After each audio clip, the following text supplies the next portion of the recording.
السلام علیکم ناظرین، اٹاوا ٹائم چینل میں خوش آمدید۔ امید ہے آپ خیریت سے ہوں گے۔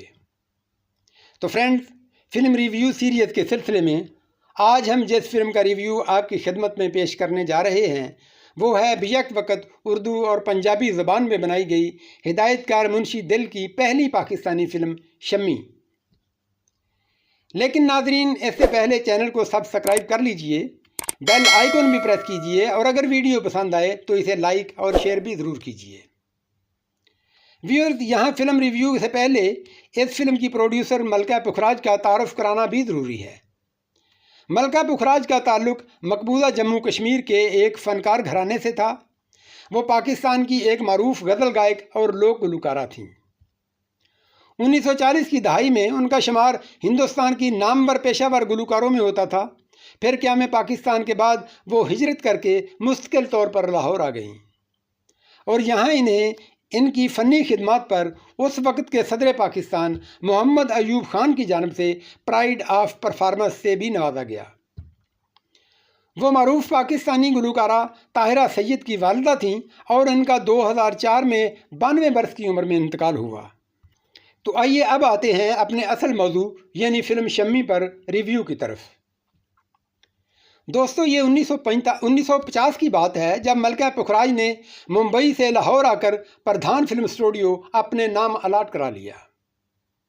یہ وہی پردھان اسٹوڈیو تھا جو اپر مال لاہور میں واقع ہوا کرتا تھا اور اسے پنچولی اسٹوڈیو نمبر 1 بھی کہا جاتا تھا۔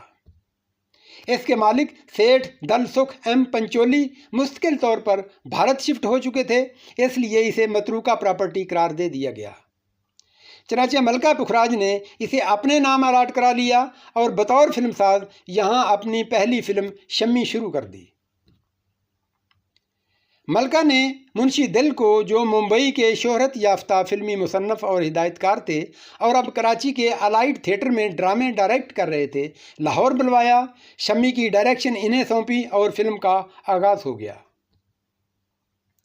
اس فلم کے کہانی نویس اور مکالمہ نگار بابا عالم سیاہ پوش، نغمہ نگار طفیل ہوشیار پوری، قتیل شفائی، تنویر نقوی، منشی دل، ساگر صدیقی، بابا عالم سیاہ پوش اور اقبال صفی پوری تھے۔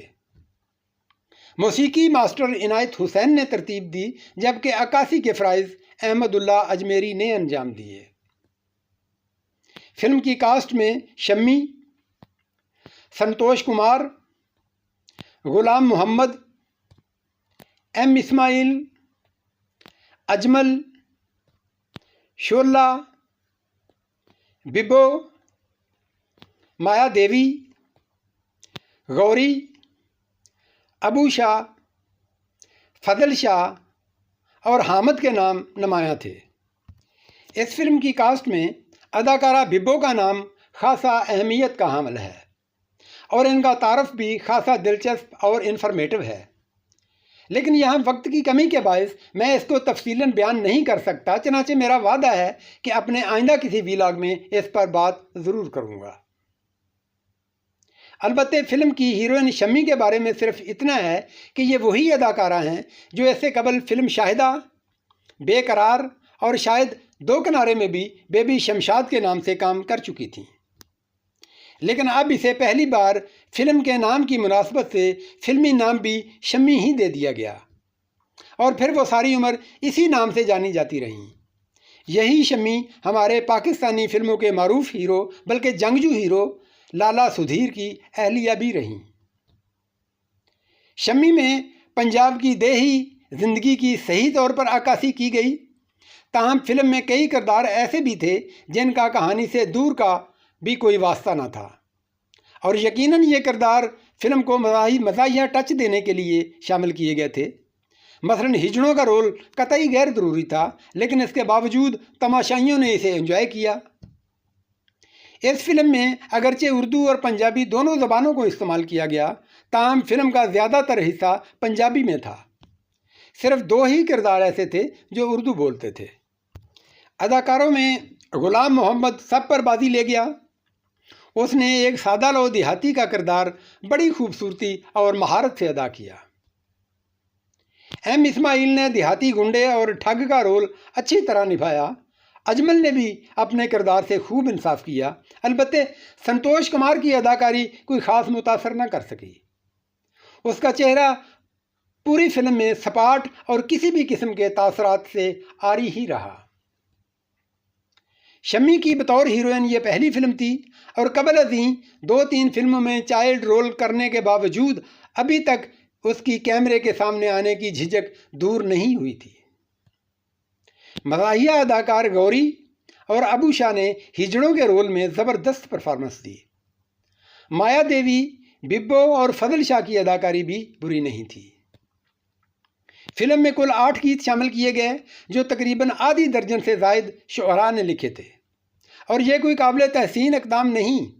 نغمہ نگار زیادہ ہونے کی وجہ سے گیتوں میں یک رنگی برقرار نہ رہ سکی اور ان کا مجموعی حسن بھی متاثر ہوا۔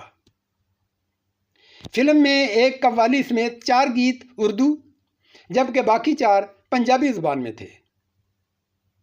فلم کے اردو گیت یہ ہیں: نمبر 1 پائل چھنکے کنگن کھنکے، نمبر 2 ڈر مت آجا ہوں نانا، نمبر 3 مجبور زندگی کا فسانہ کیا سنائیں، اور نمبر 4 ایک قوالی تھی: کوئی روکے کتنا بھی مگر دل۔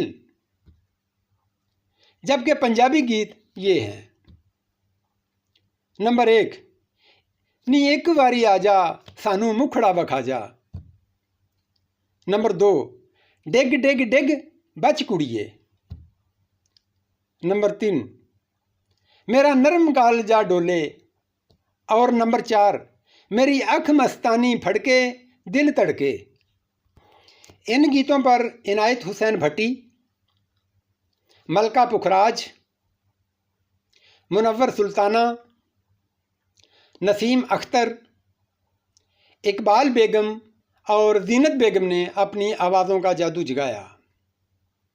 ان میں ہیروئن شمی کے لیے پلے بیک ملکہ پکھراج نے دیے۔ خاص طور پر ایک غزل مجبور زندگی کا فسانہ کیا سنائیں تو بڑی خوبی سے پیش کی گئی۔ گانوں کی موسیقی ماسٹر عنایت حسین نے ترتیب دی جو اچھی رہی، عکاسی بھی بری نہیں تھی۔ فلم کی ہدایت کاری بھی نہایت اعلیٰ درجے کی تھی۔ ویسے اگر کہانی ذرا بہتر منتخب کر لی جاتی تو فلم یقیناً خاصی کامیاب ہو سکتی تھی۔ یہ فلم جمعہ 22 ستمبر 1950 کو لاہور کے پیلس سینما پر ریلیز کی گئی، لیکن تقریباً 1 ہفتہ بعد پنجاب فلم سنسر بورڈ نے اس کی نمائش روک دی، اور وجہ اس کی یہ بتائی کہ اس میں کچھ سین قابل اعتراض ہیں، اور پھر کانٹ چانٹ کر کے 10 روز کے بعد اسے دوبارہ نمائش کی اجازت دے دی گئی۔ اس پر 10 اکتوبر 1950 کے روزنامہ امروز لاہور میں پنجاب فلم سنسر بورڈ پر ایک تنقیدی مضمون بھی لکھا گیا۔ یوں یہ پاکستان کی پہلی فلم تھی جو فلم سنسر بورڈ کی زیادتی کا شکار ہوئی۔ بھلا اس فلم میں اگر کوئی سین قابل اعتراض یا مخرب اخلاق تھے بھی تو انہیں اسی وقت کیوں نہ نکال دیا گیا جب یہ فلم پہلی بار سنسر ہونے کے لیے پیش کی گئی؟ آخر فلم ساز کو اتنا بڑا نقصان پہنچانے کی کیا ضرورت تھی؟ چنانچہ پیلس سینما پر یہ فلم 12 ہفتے تک زیر نمائش رہی، اور اگر نمائش معطلی کے 10 دن نکال بھی دیے جائیں تو پھر بھی تقریباً یہ فلم 10 ہفتے 4 دن تک تو چل ہی گئی۔ جبکہ کراچی میں اس فلم کی نمائش جمعہ 24 اگست 1951 کو مین پلازا سینما پر ہوئی اور مجموعی طور پر صرف 3 ہفتے چلی۔ دوستو، امید ہے آپ کو فلم ریویو پسند آیا ہوگا۔ اس بارے کمنٹ باکس میں اپنی رائے ضرور دیجیے گا۔ آپ کے مشورے ہی ہماری اس ریویو سیریز کو مزید بہتر بنانے میں مدد دے سکتے ہیں۔ اور ویوز، خدا حافظ سے پہلے آپ کو اپنے آئندہ ویلاگ سے متعلق بھی بتاتے چلیں کہ آئندہ جمعرات کو ہم آپ کے لیے لے کر حاضر ہوں گے فلم ساز و ہدایت کار نذیر کی پاکستان میں بنائی گئی پہلی کاسٹیوم فلم انوکھی داستان پر ایک کلاسک ریویو۔ اس فلم کی کہانی منشی دل نے لکھی اور یہ ایک خالصتاً عشقیہ داستان تھی جس کے ہیرو نذیر اور ہیروئن سورن لتا تھی۔ تو انتظار کیجئے اس فلم پر ہمارے ریویو کا آئندہ جمعرات 28 اگست تک۔ اسی کے ساتھ اب اجازت دیجئے، اپنی دعاؤں میں یاد رکھیے گا۔ اللہ حافظ۔